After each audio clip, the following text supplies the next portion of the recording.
Good morning and welcome to Peace Out, where we are all learning together to peace out, and we're all getting so much practice at it too, or I am. I hope you're not getting quite as much practice as I am. But you know, there's always going to be something. There's always going to be a reason to not trust God if you don't want to. And there'll always be a reason to trust God if you want to, right? So it all comes down, every thought that goes through our brain, everything that happens to us in a day, everything that happens to us in our lives makes us choose. Everything makes us choose. Am I going to trust God with this, or am I not? It all comes down to that choice of if we're going to trust God or not. And so if we just make that one choice, it just takes one choice, really, even though we act on it over and over and over. Just that one choice, that one decision, I will trust God with everything. Then anytime something happens, you've already made the decision to trust him. So just trust him, right? Just trust him. So that decision's already been made. You don't even have to make that decision anymore because it's already been made. You just act on that decision, that one decision that you made. I will trust God with everything. No matter what happens, you're going to trust him, right? So we're still in Psalm 143. We talked about our prayers and the redirect from our situations, from our need, from our requests to his faithfulness and his provision and who he is. That's a great big shift, right? Well, it was in verse 1. Now it says this. He says in verse 5, I remember that, well, actually he goes through this.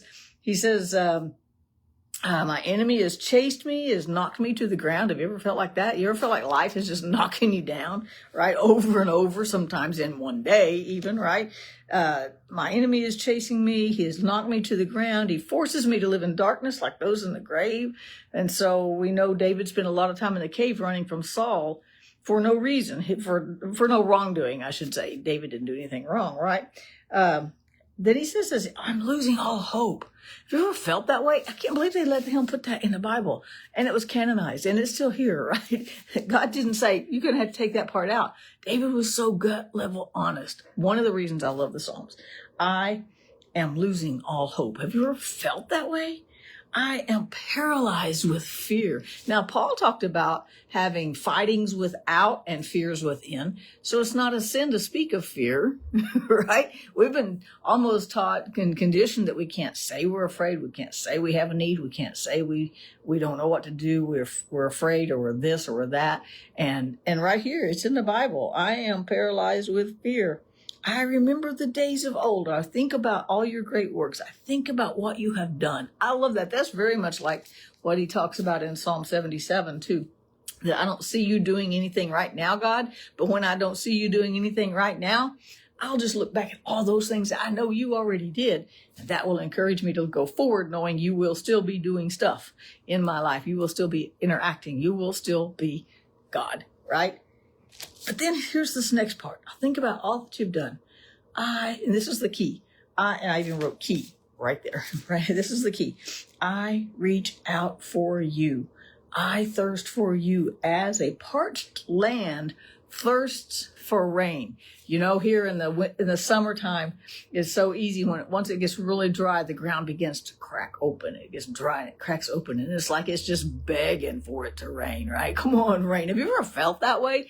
Dry and without life.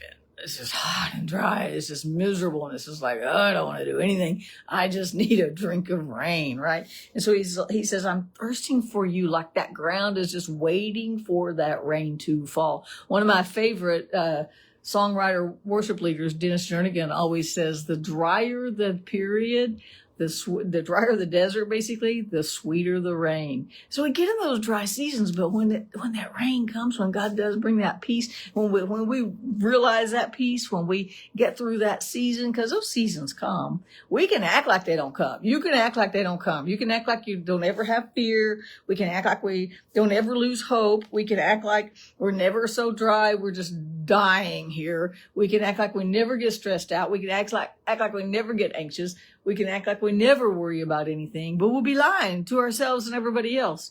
We all go through these periods of time. And this helps me. It doesn't condemn me. It just says the key is I reach out for you.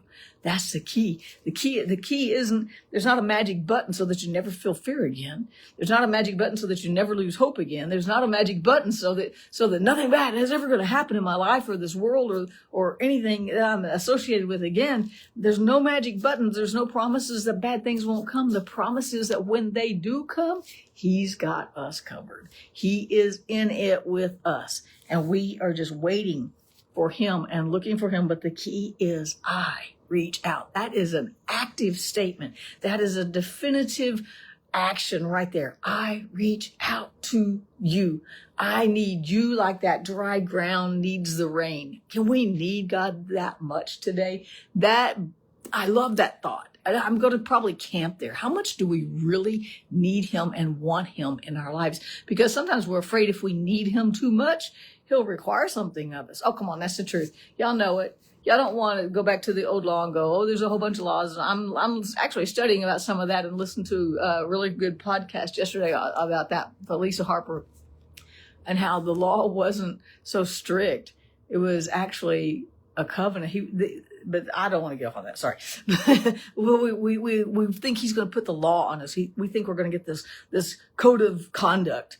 You know, you want to trust me? Here's the code of conduct. Don't miss any of it. Do all of it. God is not like that. God's not like that at all.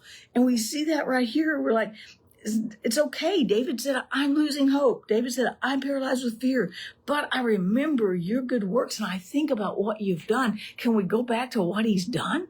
We got this whole stories, all these stories of what God has done for others, but don't you have stories of what He's done for you? Even if it's just, and I say just, not lightly, right? Just giving us peace in the middle of a storm. If it's just walking with us through the flood, if it's just walking with us through the fire, God did not deliver the 3 Hebrew children out of the fire. What He did is He showed up in the fire with them. And the king went, whoa, where do we get that 4th dude? We threw 3 in there, but bro, there's 4. Did anybody see 4 in there? Is it just me? Am I seeing double? There's 4 guys. God didn't take them out of the fire. The king said, go get them. And they called them out. They walked out of the fire. But God didn't deliver them from that fire. That would be a good story. Come on, God, I got some ideas. But instead, He walked through it with them. Why? Because they reached for Him when everything looked hopeless. They reached for Him when they had no answers on their own. They reached for Him and they said, we're not going to worship any idol, any God, any person. Our devotion is to God. And that's the key to letting that Prince of Peace reign in our hearts, going, I'm not going to let all these things I see rule my emotions today. Are my emotions going to come? Yeah. Are they going to be all over the place? Yeah. Are they going to be way up here one minute and way down? I hate not to brag, but I can go from way up here to way down here emotionally in 0.3 seconds. I swear, one thought, one picture, one image of Chris years ago. I can bomb. I can just take a dive bomb. So, but God is still there. But my decision is to get my eyes back on Him. The key is I reach out for you. And we have to remind ourselves that He is with us in our it, whatever our it looks like, because all of us have different it's. We have situations with family, with jobs, with money, with ministries, with friends, with not friends, right? We have all these different situations, and God is walking through them with each of us. And there's nowhere where He said, let's leave my peace outside. We'll figure out if you need it later. No, He's there with everything that He is in every situation we face. And I love that about God. That's why I'm going to peace out today. Peace out. He's with you. Have a great day. I'll see you again tomorrow.